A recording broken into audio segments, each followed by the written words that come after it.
নমস্কাৰ মই নীতিশ তালুকদাৰে আপোনালোকক স্বাগতম জনাইছো মোৰ ইউটিউব চেনেলটোলৈ।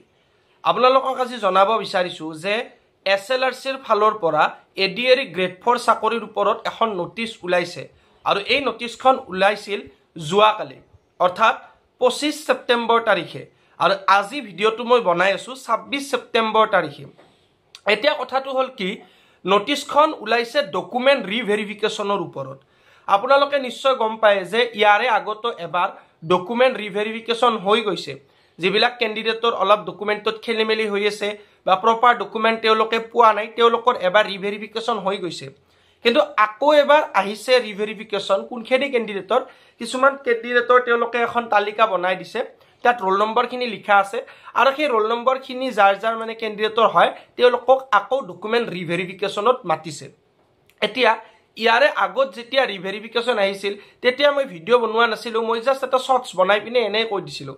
কিন্তু যেতিয়া আকৌ এবাৰ আহিলে তেতিয়া মই ভাবিলোঁ যে এইটো এটা ভিডিঅ' বনাই দিওঁ, কাৰণ বহুত কেণ্ডিডেটৰ হেল্প হ'ব আৰু বহুতে ভয় খায়ো আছে যে ৰিভেৰিফিকেশ্যনটো সকলোৰে হ'ব নেকি। চাওক, মই আপোনালোকক ডেছক্ৰিপশ্যনত দুটা লিংক দিম। প্ৰথম লিংকটোত আপোনালোকে নোটিছখন চাব পাৰিব, যিখন মানে ৰিভেৰিফিকেশ্যনৰ নোটিছ ওলাইছে, এইখন যোৱাকালি ওলাইছিল 25 তাৰিখে। তো আপোনালোকে তাত ক্লিক কৰি চাব পাৰিব আৰু দ্বিতীয় যিটো লিংক আছে সেই লিংকটোত ক্লিক কৰি আপোনালোকে সেই পিডিএফটো পাই যাব, যিটো পিডিএফত যিখিনি ষ্টুডেণ্টক মানে মাতিছে তেওঁলোকৰ ৰোল নাম্বাৰখিনি আছে। তো আপোনালোকৰ ৰোল নম্বৰটো তাত আছে নে নাই মানে মিলাই চাব, যদি নাই তেতিয়াতো বহুত ভাল কথা, থাকিলেও কোনো চিন্তা কৰিবলগীয়া নাই। যদি আপোনালোকৰ ডকুমেণ্টখিনি ঠিক আছে তেতিয়াহ'লে একো ভয় কৰিবলগীয়া নাই। এতিয়া চাওক, এই ডকুমেণ্ট ৰিভেৰিফিকেশ্যন দিয়াৰ কাৰণটোনো কি হৈছে জানে? বহুত ষ্টুডেণ্টে এইবাৰ ডিগ্ৰী পাছ কৰিছে কিন্তু গ্ৰেড 4 চাকৰিত এপ্লাই কৰিছে আৰু তেওঁলোকে পাছ কৰি ভাইভাও দি আহিছে। তো ঘটনাটো হ'ল কি, তেনেকুৱা বহুত ষ্টুডেণ্টৰ মানে নামবিলাক চৰকাৰে গম পাইছে বা তেওঁলোকে এটা কিবা ছিষ্টেমেদি উলিয়াইছে যে ইমানখিনি ষ্টুডেণ্ট মানে ডিগ্ৰী পাছ কৰিছে কিন্তু তেওঁলোকে গ্ৰেড 4 চাকৰিত মানে এপ্লাই কৰিছে আৰু পাছো কৰিছে। চাওক, যেতিয়া এডিএৰি প্ৰথমবাৰ হৈছিল তেতিয়া গ্ৰেড 4 ভেকেঞ্চিটোত কোনো ধৰণৰ উল্লেখ নাছিল যে ডিগ্ৰী পাছ কৰাই নোৱাৰিব, কিন্তু এইবাৰ এডিএৰি 2.0 ভালকৈ লিখি দিছে যে ডিগ্ৰী পাছ কৰিলে গ্ৰেড 4 চাকৰিৰ কাৰণে এপ্লাই কৰিব নোৱাৰে, এপ্লাইয়ে কৰিব নোৱাৰে। কিন্তু বহুতে কি কৰিছে, নিজৰ নিজৰ এমপ্লয়মেণ্ট এক্সচেঞ্জখন আপডেট কৰা নাই, নকৰি পিনে এপ্লাইও কৰিছে, এক্সাম পাছো কৰিছে আৰু ভাইভাও দি আহিলে। তো তেনেকুৱা বহুত ষ্টুডেণ্টৰ নাম কিন্তু এইবাৰ যিটো নতুনকৈ ভেৰিফিকেশ্যন আহিছে, যিটো আগতে এবাৰ হৈ গৈছে সেইটোতো বেলেগ, যিটো বৰ্তমান আহিছে তাত কিন্তু তেনেকুৱা বহুত ষ্টুডেণ্টৰ নাম সোমাইছে, বহুতৰ সোমোৱাও নাই কিন্তু বহুতৰ সোমাইছেও। তো তেনেকুৱা ষ্টুডেণ্টৰ ৰিভেৰিফিকেশ্যন আহিছে, এইটো আমি বুজি পালোঁ। আৰু কেনেকুৱা ষ্টুডেণ্টৰ ৰিভেৰিফিকেশ্যন আহিছে, ধৰক কোনোবাৰ হায়েষ্ট কোৱালিফিকেশ্যনটো হৈছে 12 পাছ, মানে এমপ্লয়মেণ্ট এক্সচেঞ্জখন যেতিয়া বনাইছিল তেতিয়া হায়েষ্ট কোৱালিফিকেশ্যনটো দি থৈ দিছে 12 পাছ, কিন্তু যেতিয়া ভাইভা দিওঁতে ডকুমেণ্ট ভেৰিফিকেশ্যনত গৈছিল তেতিয়া ক্লাছ 10লৈকেহে ডকুমেণ্টখিনি লৈ গৈছে। এটা কথা চাওক, বহুতে কি ভাবিছে যে মইতো মানে গ্ৰেড 4ত পাছ কৰিছোঁ আৰু গ্ৰেড 4টোতো 8 আৰু 10 পাছ কৰাৰহে, মইতো 12ও পাছ কৰিছোঁ, তো মই 12 পাছ কৰা ডকুমেণ্টখিনি নিদিওঁ। আচলতে তেনেকুৱা নহয়, গ্ৰেড 4 চাকৰিটো 12 পাছ কৰালৈকে দিব পাৰি, 12 পাছ কৰালৈকে আপুনি ইলিজিবল। তো গতিকে যদি আপোনাৰ এমপ্লয়মেণ্ট এক্সচেঞ্জখনত 12 পাছ আছে বা যদি এডভাৰটাইজমেণ্টটোত আপুনি 12 পাছ দি থৈ দিছে তেতিয়াহ'লে আপুনি 12 পাছৰ ডকুমেণ্টখিনি দিব লাগিব। এইটো এটা গুচি গ'ল।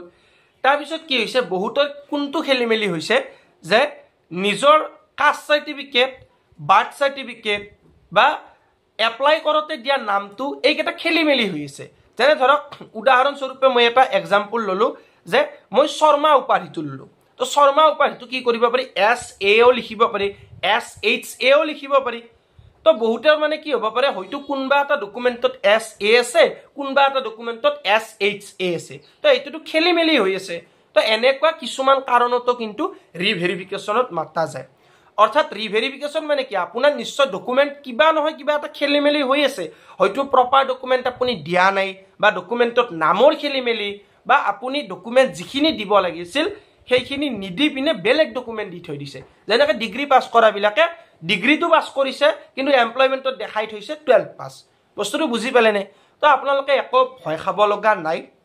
একো চিন্তা কৰিব লগা নাই যদি আপোনালোকৰ ডকুমেণ্ট ক্লিয়াৰ আছে ডকুমেণ্টখিনি লৈ যাব যিখিনি ভাইভা দিওঁতে আপোনালোকে ইণ্টাৰভিউত লৈ গৈছিল সেইখিনি বস্তুৱে লৈ যাব ইয়াত ভয় খাব লগা একো নাই ডকুমেণ্ট ক্লিয়াৰ থাকিলে একো প্ৰব্লেম নহয় কিন্তু যিবিলাকৰ ডকুমেণ্টত খেলি মেলি থাকে তেওঁলোকৰ কিন্তু প্ৰব্লেম হ'ব কাৰণ চাওক এই ৰিভেৰিফিকেশ্যনৰ টাইমটো হৈছে 3-4-5 অক্টোবৰ আৰু অসম চৰকাৰ মুখ্যমন্ত্ৰী ডক্টৰ হিমন্ত বিশ্ব শৰ্মাই কোৱা মতে 10 তাৰিখে এপইণ্টমেণ্ট দিব তো যদি 5 তাৰিখলৈকে ৰিভেৰিফিকেশ্যন চলে তো মাজতো কেইটা দিন থাকিল 10 তাৰিখলৈকে এপইণ্টমেণ্ট দিম বুলি বৰ্তমানলৈ কৈ থৈছে তো যদি 10 তাৰিখে এপইণ্টমেণ্ট দিয়ে আৰু ৰিভেৰিফিকেশ্যনত যদি আপোনালোকৰ ডকুমেণ্টখিনি ঠিক নাথাকে তো নিশ্চিতভাৱে আপোনালোক কেঞ্চেল হ'ব আৰু আপোনালোকৰ হাতত ইমান টাইম নাথাকিব যে আপোনালোকে আকৌ সেইখিনি ঠিক কৰি দিব তো যিবিলাকৰ মনত সন্দেহ আছে মানে আপোনালোকে পিডিএফটো ৰোল নাম্বাৰটো চাব ৰোল নাম্বাৰটো চাই যদি আপোনালোকৰ ৰোল নাম্বাৰটো আহিছে তেতিয়াহ'লে ডকুমেণ্টখিনি ভালকৈ ৰেডি কৰি লৈ যাব এইটো কিন্তু আপোনালোকৰ কাৰণে একদম গুৰুত্বপূৰ্ণ কথা